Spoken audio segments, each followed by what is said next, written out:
Welcome, everybody. We're talking right now with Malcolm Kimball, who's making a second attempt at a seat on the City Council.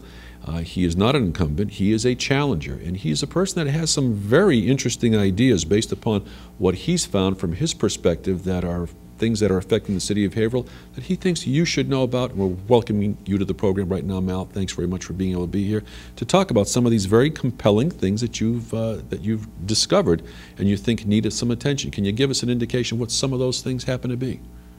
Thanks for having me, Frank. I don't know. I just look at the revitalization of the revitalization of downtown, whereby, we built a parking deck. We, build it and they'll come.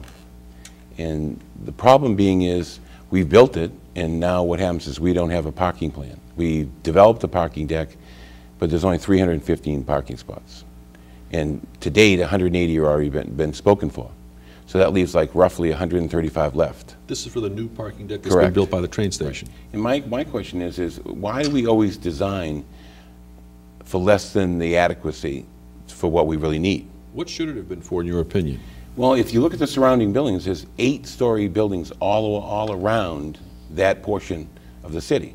So we only built it 4 stories. So how many parking spots does it need, will it gain us by going 8 stories high? Plus it actually would act as a buffer from the train tracks. The noise coming from the train tracks for the residents on the opposite side. But if you have 938 residential units coming online and you only put 315 parking spots on a parking deck that's only 4 stories high, that's like the parking deck we have downtown presently in Merrimack Street. I mean, I'm probably not as well traveled as you are, but I've never been in a parking deck where you drive into the front, you can't get to the second level. So that means you have to come back out on Merrimack Street all the way around to get into the top of the parking spot. And that kind of stuff is what we really need to, and don't forget, the developers didn't put a dime of their money into the parking deck.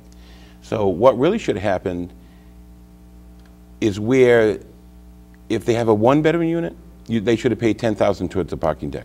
If they had a 2-bedroom unit, they should have paid $15,000. If they had a 3-bedroom unit, they probably should have paid $20,000 worth of money towards a parking deck fund, a separate escrow account. Now, don't forget, and a lot of people don't know this, it's like the dirty secret. Cordovan has a 67-year lease on the parking lot on Locust Street. Now, you can't have a lease for more than 20 years without home rule. So the legislature approved that for them, and I don't know what the fee is, what they pay per car, but that should have been an 8-story parking deck there also to supply all the residents downtown. I mean, we have all sorts of situations where, we'll just say, for instance, all the development that went on Washington Street, all those people, Phoenix Row, there's not enough parking. So build it and they'll come, but we built it, they came, and now we don't have the parking. So is your idea the fact that in some cases they're going to say there's a limitation with how many floors we could put in a parking deck because that's all we could afford to go ahead and build based upon what we had to contribute and what we might have gotten from as far as the state in order to help build that? But you're talking about being able to utilize a parallel not dissimilar from when somebody happens to develop a property or wants to build a house.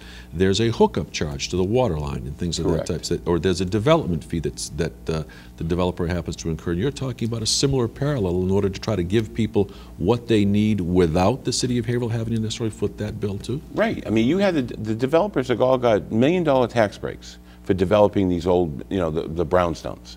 So with the tax break also comes a responsibility to provide your own parking. They were not forced or made to address the parking issue. Now it's just going to be a conundrum where, we're going to have a mess down there. And then I think we were actually misled because we were told there was going to be empty nesters. My mother looked at units down there, and the empty nest type of thing where, the older people want to sell their house because, they're on a fixed income. There's pension, 401k, Social Security. So they don't want to pay that kind of tax. They want to have a unit down, smaller condo. They want to downsize. They don't want the maintenance, the painting, the snow plowing, the frozen pipes in the winter, that kind of thing like we just had, ice damming. So they want a nice place downtown. But if you own a house and you had a 2-car garage, and now you have no garage, but see, now they're just filling them with subsidized housing, SSI, SSD, and it's a real problem. And it's, bear me out, it's going to be a real, if we don't start to change the culture going in there, we're going to have a problem. It's almost like the Hill debt. Everyone just forgets about the Hill debt. We're the most indebted city in the state of Massachusetts. We presently are in debt $464 million plus. The cap under home rule is $356 million. So we're over the limit. Yep. But we have a special dispensation that we're allowed to keep this offline, the high school renovation, and we're heading down the road where it's unsustainable. And I want to be the checks and balances, you know, on city council, that some of the people that are on there now have tried one or two, but most of the time they just get ridden over. I mean, we need to start, you know, running the government like a business. I think last year when one of the city councilors told me, Mal, you don't get it. The government's not a business. And I think you were there that time. Mm-hmm. I mean, it's the biggest business I know. It's the federal government, it's the state government, and the problem is they're all in trouble. In the trickle-down theory with the Chapter 90, the cherry sheet, the money, it's going to be a shortfall for all the towns. We're past the halfway point right now in our discussion, but if you can tell us that if we understand what the position you happen to have and what you brought forth relative to parking, are there other efficiencies or other creative dynamics that you'd look to go ahead and put in play or suggest if you happen to be voted in as a councilor? And if there are, what would some of those be? I really think that we need to start to combine and consolidate groups. I mean, symbiotic type of things. Take, for instance, the water and sewer department. Why are we separate? The water department gives the bill to the sewer department so they can bill for the sewer. I mean, they have $8 million. I mean, if they have $8 million sitting there, what's their rate of return? They could have written the bond to the city could actually own the top floors, or the water department could have issued a bond off the $8 million. I mean, so put $3 million and go up 4 more stories. Now we have another 400, 500 parking spots. I mean, they're sitting on the money. So it's our money. So get a special home rule so we can issue our own bond, so that we can actually make the parking deck work. So, but back to your question, we need to combine the water and sewer department. We need to combine the highway, the parks, the tree department, all one. You know, with too many department heads, too many, one central reporting, and there's no accountability with transparency, you know, by each department. I mean, everyone just spends their budget. If you have leftover, don't put it back in, spend it, you know, that kind of thing. We need to get control of our finances. We need to get control of our debts. We need to get our budget under control.